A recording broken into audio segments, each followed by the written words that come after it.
So good morning everyone. एक topic आपका first module का बच गया है जो कि है थ्योरीज ऑफ फेल्योर, बट उसको जानने से पहले आपको आपके सिलेबस में तो भले फर्स्ट मॉड्यूल में है, बट उसको जानने से पहले बाकी चीजें जैसे बेंडिंग मोमेंट, शियर फोर्स, ये सब आपको पता होना चाहिए। टॉर्शन, तो वो चीजें हम पढ़ लेंगे, उसके बाद थ्योरीज ऑफ फेल्योर पे जाएंगे, क्योंकि वो उन कॉन्सेप्ट का यूज करता है। डायरेक्टली अगर मैं थ्योरीज ऑफ फेल्योर पे चला जाऊं तो भी आपको समझ नहीं आएगा ठीक से। तो बाकी चीजें खत्म हो जाएं उसके बाद हम थ्योरीज ऑफ फेल्योर पे आएंगे। तो भी हम आपके मॉड्यूल सेकंड मॉड्यूल को स्टार्ट कर रहे हैं, bending moment and shear force. Okay, और shear force and bending moment. So one by one हम देखते हैं, इनमें कुछ टर्म्स का यूज होगा। वो टर्म्स क्या है? सबसे पहले तो आता है beam. So beam is a structural member which is acted upon by a system of external loads.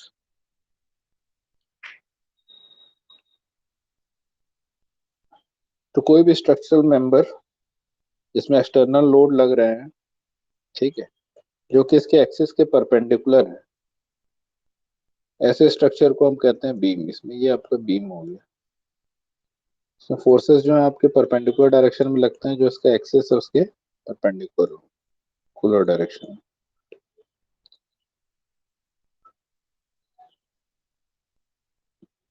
ठीक है।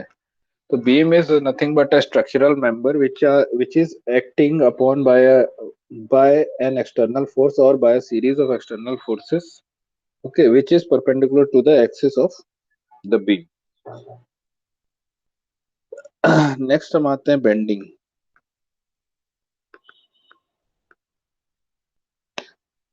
Bending implies deformation of a bar produced by loads perpendicular to its axis as well as force couples acting in a plane passing through the axis of the bar. तो इन forces की वजह से इसमें जो deformation आता है किसी भी बीम में, सपोज करो ये अगर आपका बीम है, ठीक है, इसके एक एंड पे अगर मैं फोर्स लगा रहा हूँ डाउनवर्ड फोर्स, तो ये इस बीम में एक डिफॉर्मेशन आएगा। वो ये कुछ इस तरह से टेंड करेगा डिफॉर्म होने की, ठीक है, because of this force. Suppose करो इस फोर्स को हमने लिखा डब्ल्यू, तो इस डब्ल्यू फोर्स की वजह से ये डिफॉर्म होने की कोशिश कर रहा है, तो इस डिफॉर्मेशन को ही हम बेंडिंग कहते हैं। ये हो सकता है किसी भी परपेंडिकुलर फोर्स की, यानी कि शियर फोर्स की वजह से, और एक कपल की वजह से, राइट। सपोज इस कपल को मैं एम कहता हूँ, तो ये या तो फोर्स की वजह से हो सकता है, या एक अगर कुछ कपल लग रहा है। कपल मीन्स, कपल यहाँ पे हम मोमेंट से डिनोट कर रहे हैं, जिसको हम एम कह रहे हैं। What is a couple? It is nothing but force into distance. Okay, अगर यहाँ पे जैसे सपोज करो ये एल डिस्टेंस का है, यहाँ पे एक मोमेंट लगेगा डब्ल्यू इंटू एल, ठीक है। इस पॉइंट पे आपका एक कपल लगेगा W into L clockwise direction में, है ना, या एक मोमेंट लगेगा डब्ल्यू इंटू एल, क्योंकि ये डब्ल्यू आप इस एंड पे लगा रहे हो, बट यहाँ पर भी एक मोमेंट लगता है इस डब्ल्यू की वजह से, जो कि इस फोर्स इंटू डिस्टेंस के बराबर होता है, ठीक है। सो जो डिफॉर्मेशन आपका होगा, आइदर बाय अ फोर्स और by a couple acting in a plane passing through the axis of the bar is called bending.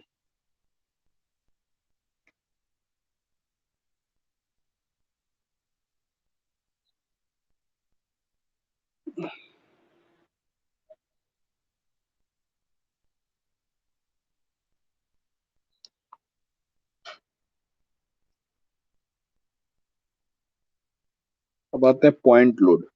तो पॉइंट लोड वगैरह हम लोग पहले डिस्कस कर चुके हैं शुरुआत में ही। एक पॉइंट लोड होता है, दूसरा होता है आपका डिस्ट्रीब्यूटेड लोड।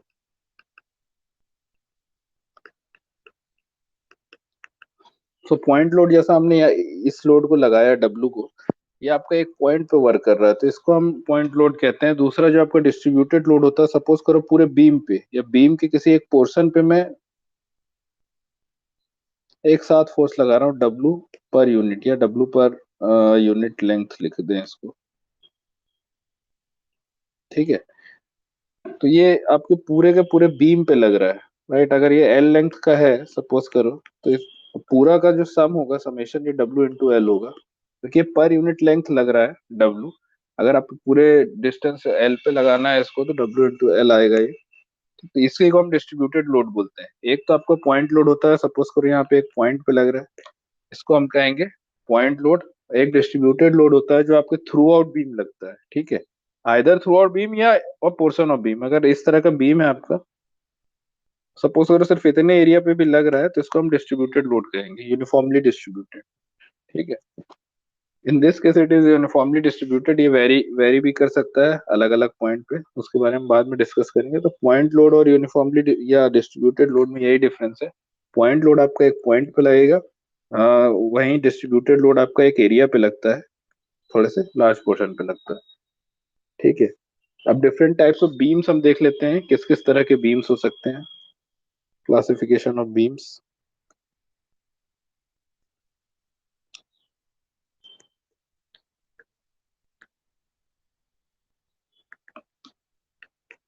तो पहला आपका आता है कैंटिलीवर। कैंटिलीवर इस एक ऐसे तरह का बीम है जिसका एक साइड फिक्स रहता है और एक साइड फ्री रहता है,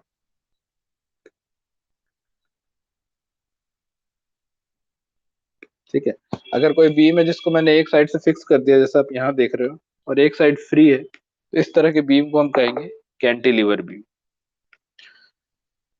सेकंड आता है सिंपली सपोर्टेड बीम।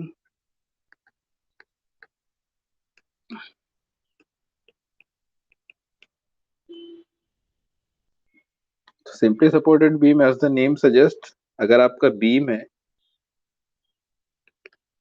ये रेस्ट कर रहा है किसी सपोर्ट पे, ठीक है, आइदर ऑन वॉल या नाइफ एज या रोलर सपोर्ट, किसी पे भी ये रेस्ट कर रहा है, ठीक है। फिक्स नहीं है ये, बस इस पे रखा हुआ है, इन दो सपोर्ट्स पे रखा हुआ है। ऐसे बीम्स को हम कहते हैं simply supported beam. A simply supported beam is one whose ends freely rest on walls or columns or knife edges. In all such cases, the reaction are always upwards. तो आपका अगर ये रेस्ट कर रहा है किसी बॉडी पे, तो जो भी रिएक्शन होगा या जो भी फोर्स आएगा वो आपका अपवर्ड्स ही आएगा, ठीक है। ये अगर W आ रहा है तो ऊपर की तरफ आएगा, ये सपोर्ट इसके ऊपर की तरफ इस पे फोर्स लगाएगा, तो ये सिंपली सपोर्टेड बीम हो गया। थर्ड आता है overhanging beam.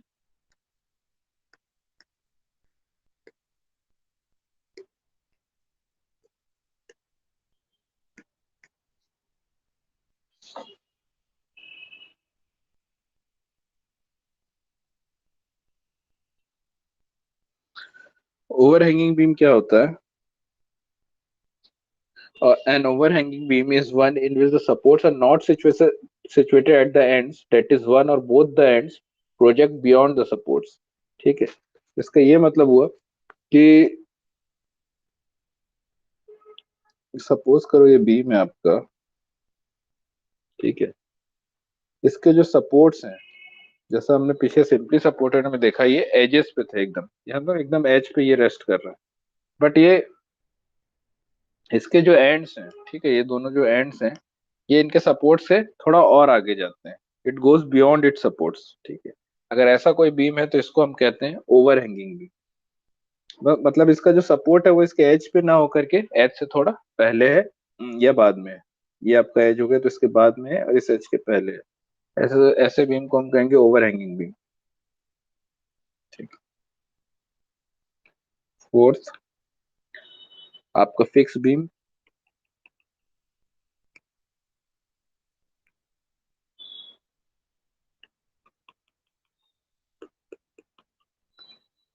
Fifth beam is beam which is fixed at both ends. आपका कैंटिलीवर सिर्फ एक एंड पे फिक्स था, वहीं फिक्स बीम जो है दोनों एंड पे फिक्स रहता है, ठीक है।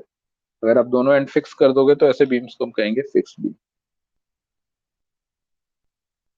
फिफ्थ आता है कंटिन्यूअस बीम।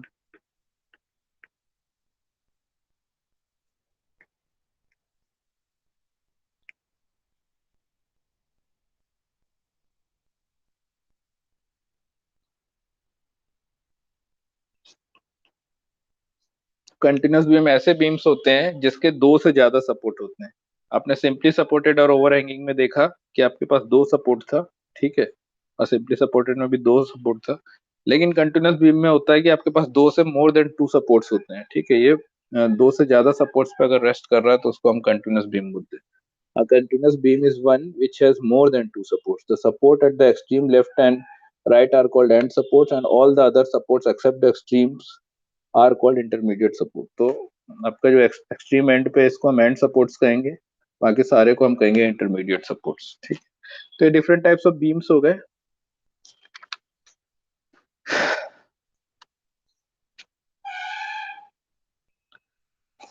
अब हम डिस्कस करते हैं shear force and bending moment diagrams.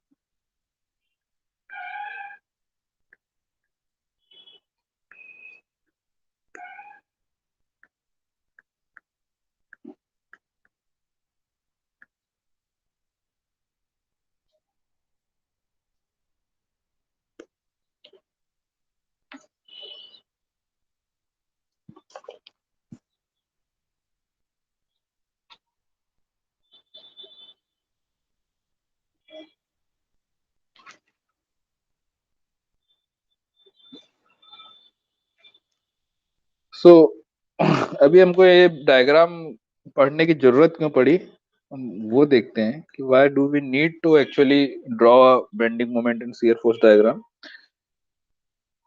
क्या होता है, सपोज करो कैंटिलीवर बीम है, ठीक है, इसके एक एंड पे तुमने शियर फोर्स लगा दिया डब्लू। अब इस एंड पे तो आपको पता है कि डब्लू फोर्स लग रहा है, लेकिन हर सेक्शन पे कुछ ना कुछ फोर्स लग रहा होगा। अगर सपोज करो एक एक्स डिस्टेंस आप दूर चले जाते हो इससे, तो इस एक्स डिस्टेंस पे भी कुछ फोर्स लग रहा होगा। तो हमको ये फाइंड आउट करना है कि हर पोर्शन में कितना डिस्टेंस है, उस हर डिस्टेंस पे कितना कितना फोर्स लगे जा रहा है। अगर इस केस में हम देखें, सपोज करो इसका मैंने डब्लू बना दिया, तो ये थ्रू आउट डब्लू ही लगेगा। ठीक है, अगर मैंने ग्राफ बनाया है इसका, तो यहाँ से यहाँ तक डब्लू डिस्टेंस है सपोज करो, तो through out the section W he distance लग रहा होगा।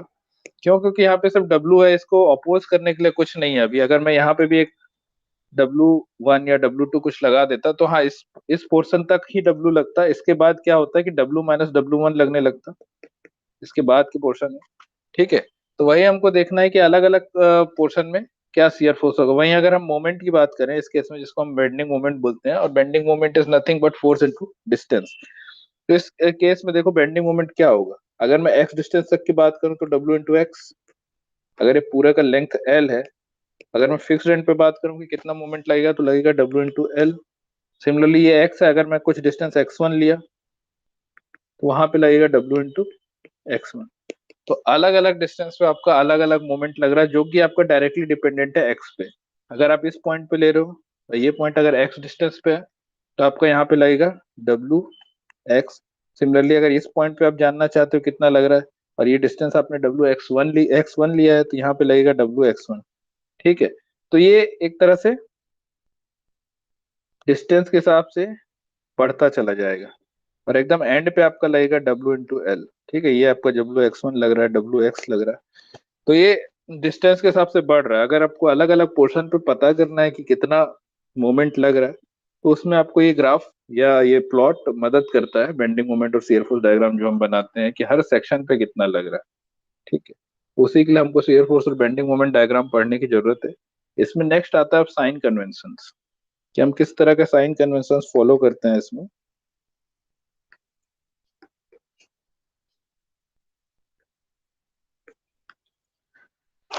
तो इसको समझने के लिए सिंपल सी चीज याद रखो, क्लॉकवाइज को आपको नेगेटिव लेना है और एंटी क्लॉकवाइज को पॉजिटिव लेना है। अगर मोमेंट आपका क्लॉकवाइज हो रहा है, मतलब इस तरह से, जिस तरह से घड़ी घूमती है उस तरह से हो रहा है, तो आप नेगेटिव मानिए। और अगर एंटी क्लॉकवाइज हो रहा है, ठीक है, क्लॉक के ऑपोजिट हो रहा है, तो उसको पॉजिटिव मानिए।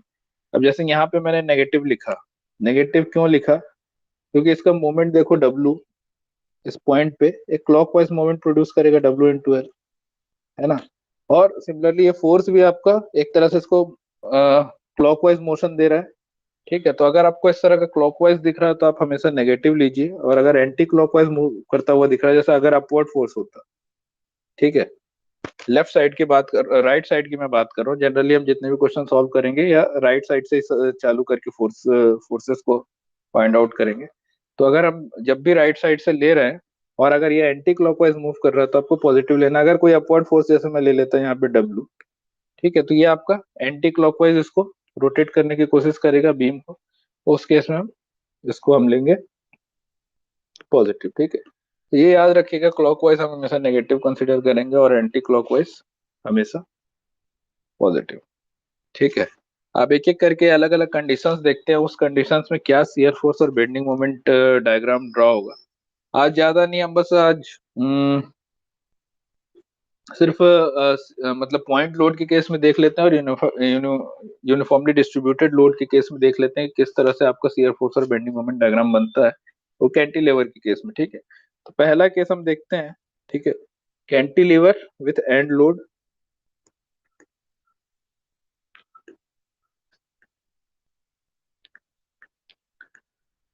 इसमें आपको दो प्लॉट बनाना रहता है, एक शियर फोर्स का, दूसरा बेंडिंग मोमेंट का। ठीक है, एक कैंटिलीवर डायग्राम, कैंटिलीवर बीम है आपका कुछ इस तरह से, इसके एंड में आपका डब्ल्यू फोर्स लग रहा है। इस केस में अब आपको कहा जा रहा है कि इसका शियर फोर्स और बेंडिंग मोमेंट डायग्राम बनाइए। तो आपको क्या करना है, यहाँ से एक लाइन खींचिए। ठीक है,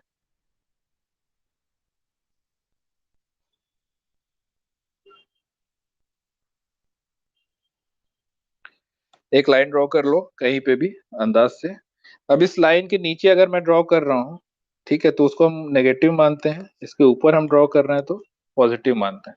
तो इस केस में आप जैसा देख रहे हो क्लॉकवाइज, क्लॉकवाइज ही इसको बेंड करने की कोशिश करेगा ये फोर्स, तो हम नेगेटिव ही लेंगे। अब हम पता करते हैं कि हर पॉइंट पे कितना फोर्स लगेगा। तो इसमें जैसा क्लियरली दिख रहा है कि हर पॉइंट पे डब्ल्यू फोर्स लगेगा। ठीक है, एक सेक्शन ले लो एक्स। ठीक है, तो कितनी भी दूरी हो, एक्स का वैल्यू कुछ भी हो, इस पे फोर्स डब्ल्यू ही लगेगा। So S F at, shear force at X, which is equal, जिसको हम एस एक्स से डिनोट करेंगे, which will be always be equal to minus W. Negative इसलिए क्योंकि ये एंटी क्लॉकवाइज मोशन प्रोड्यूस करेगा। ठीक है, सिमिलरली जब हम बेंडिंग मोमेंट कंसिडर करें, तो बेंडिंग मोमेंट, अच्छा इसको पहले ड्रॉ कर लेते हैं, क्योंकि थ्रू आउट डब्ल्यू ही लगेगा, चाहे डिस्टेंस से कोई मतलब ही नहीं है, कुछ भी हो, ये माइनस डब्ल्यू ही लगेगा, तो थ्रू आउट आपका डब्ल्यू शियर फोर्स लग रहा है। ठीक है, अब सिमिलरली हमको बेंडिंग मोमेंट डायग्राम बनाना है इसका। फिर हम वही करते हैं, लाइन खींचते हैं। अब पता करते हैं कि डिस्टेंस के हिसाब से किस तरह से वैली करेगा।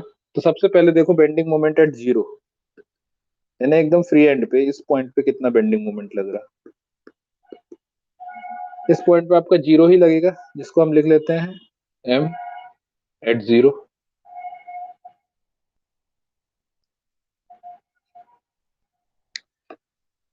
ठीक है, जीरो ही लगेगा क्योंकि यहाँ तक तो आपका कोई कपल लग ही नहीं रहा है, यहाँ पे डिस्टेंस भी जीरो है।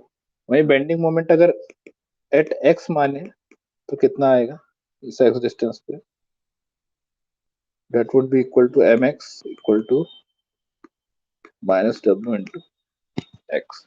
ठीक है, एक्स डिस्टेंस है तो हमको एक्स डिस्टेंस मल्टीप्लाई करना है बस। जितना कोई भी मोमेंट होता है आपका फोर्स इंटू डिस्टेंस, तो अगर आपने फोर्स से एक्स डिस्टेंस दूर, पॉइंट से जिस पॉइंट पे आपको निकालना है मोमेंट, उस पॉइंट से आपने एक्स डिस्टेंस दूरी पे कुछ फोर्स लगाया तो उसकी वैल्यू होती है डब्ल्यू इंटू एक्स। ठीक है, तो अभी हम देख सकते हैं कि इसका जो बेंडिंग मोमेंट है वो एक्स से डायरेक्टली डिपेंडेंट है। जैसे जैसे एक्स बढ़ता चला जाएगा वैसे वैसे बेंडिंग मोमेंट बढ़ता चले जाएगा। जीरो पे हमको दिख रहा है at point zero there is no bending moment.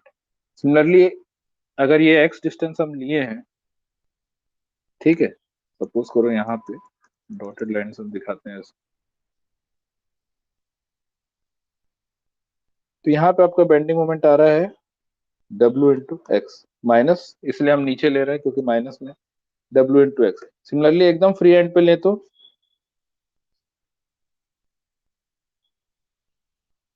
यहाँ पे आपका आएगा डब्ल्यू इंटू एल, क्योंकि x would be equal to L at that time, L is total distance. तो एक्स जब एल के बराबर हो जाएगा तो डब्ल्यू इंटू एल। तो बेंडिंग मोमेंट आपका डायरेक्टली वेरिएट कर रहा है, जैसे जैसे डिस्टेंस बढ़ रहा है उसी रेशियो में बेंडिंग मोमेंट बढ़ रहा है।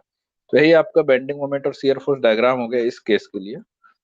ठीक है, आपका डब्ल्यू हो गया एक पैरेलल लाइन डब्ल्यू डिस्टेंस पे, और यानी शियर फोर्स हो गया एक पैरेलल लाइन डब्ल्यू डिस्टेंस पे, और बेंडिंग मोमेंट हो गया आपका एक straight line.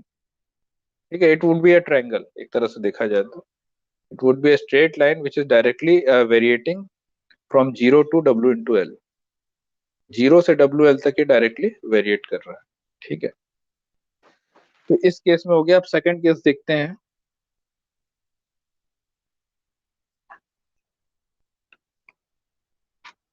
Cantilever with uniformly distributed load.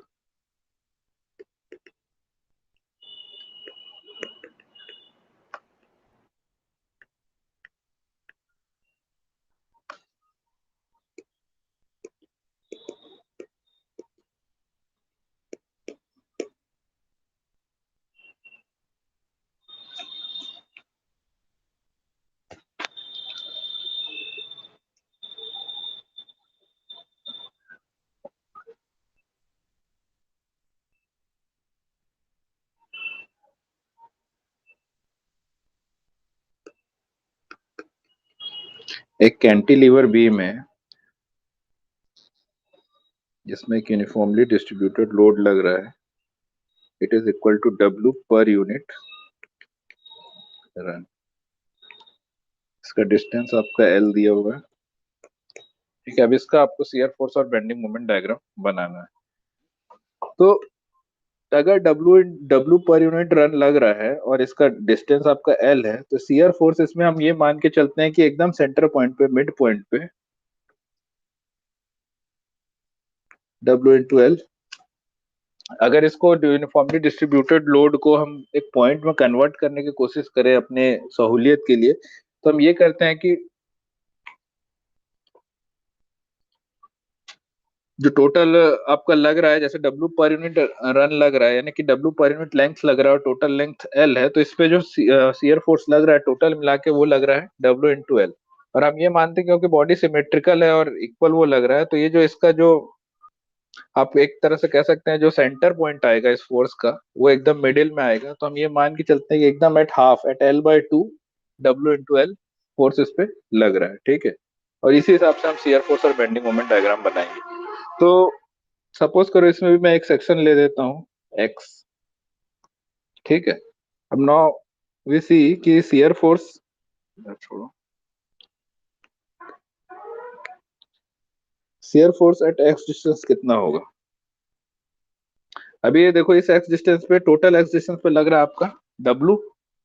ठीक है, तो टोटल जो लगेगा वो होगा डब्लू इंटू एक्स। जितना भी बड़ा डिस्टेंस है उतना ही आपका शियर फोर्स लगेगा। अगर एक्स डिस्टेंस पे ले रहे हो तो डब्ल्यू इंटू एक्स लगेगा, क्योंकि पूरे एक्स डिस्टेंस पे डब्ल्यू पर यूनिट रन लग रहा है, डिस्टेंस एक्स है, डब्ल्यू इंटू एक्स। सिमिलरली अगर हम बेंडिंग मोमेंट फाइंड आउट करने की कोशिश करें, एक्स डिस्टेंस पे बेंडिंग मोमेंट कितना आएगा, एम एक्स, तो यहाँ पे भी आपको वही काम करना पड़ेगा। इसके एक्स के सेंटर पे, यानी at x by two distance पे, एक्स बाय टू डिस्टेंस पे आपका डब्ल्यू इंटू एक्स फोर्स लग रहा है। ठीक है, हम यही मान के चलते हैं कि एकदम सेंटर पे वो फोर्स लग रहा है, और उसको मल्टीप्लाई कर देते हैं जो भी आपको दिया हुआ है, डब्ल्यू पर यूनिट रन दिया हुआ है, तो डब्ल्यू इंटू एक्स कर देंगे और वो एकदम सेंटर पे लगेगा, ये मान के चलते हैं। तो अब अगर इसका बेंडिंग मोमेंट निकालना है हमको एट एट डिस्टेंस एक्स, तो क्या आएगा, माइनस डब्ल्यू एक्स लग रहा है, डब्ल्यू इंटू एक्स कितने डिस्टेंस पे, एक्स बाय टू डिस्टेंस पे, तो यहाँ से यहाँ का डिस्टेंस एक्स बाय टू है, तो उसको भी मल्टीप्लाई करने एक्स बाय टू, तो this will give you minus W x square by two.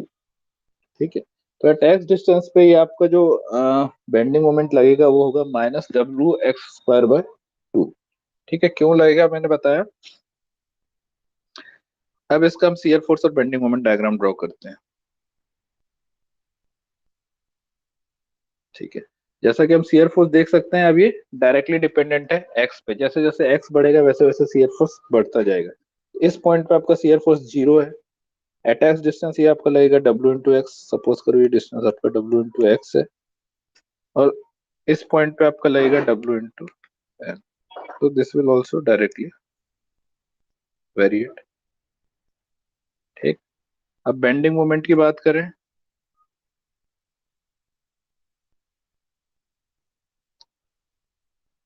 Bending moment देखिए, एक पैराबोलिक इक्वेशन मिला है आपको, minus W x square by two, मतलब एक पैराबोला आपको मिलेगा बेंडिंग मोमेंट के केस में, क्योंकि ये एक्स स्क्वायर से डायरेक्टली डिपेंड कर रहा है, ना कि एक्स से। अगर एक्स से कर रहा होता तो आपको एक स्ट्रेट लाइन मिलती, बट ये अब एक्स स्क्वायर से कर रहा है। तो अब देखो फाइंड आउट करते हैं, जब एक्स की वैल्यू जीरो है ना फ्री एंड पे, तब आपको जीरो बेंडिंग मोमेंट मिल रहा है। जब एक्स है तो W x² 2 हमने किया ही। ठीक है। सिमिलरली जब एक्स की वैल्यू एल के बराबर हो गई, तो यहाँ पे आपका मान लो कहीं पे W l² 2 आएगा। आपके पास एल की वैल्यू रहेगी, ठीक है, क्वेश्चन में कि कितना डिस्टेंस है, तो उस हिसाब से आपको प्लॉट करना है। तो आपके पास 3 पॉइंट मिल गए। अब आपको यहाँ से एक पैराबोला बनाना, ना कि स्ट्रेट लाइन।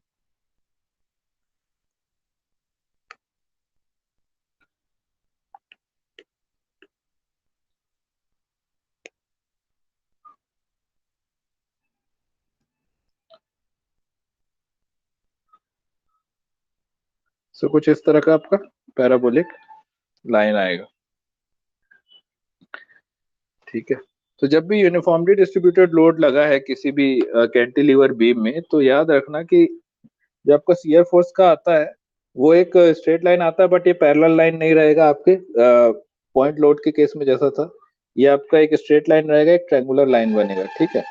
और दूसरा, जब आपका बेंडिंग मोमेंट की बात करते हैं तो आपको एक पैराबोलिक लाइन मिलती है।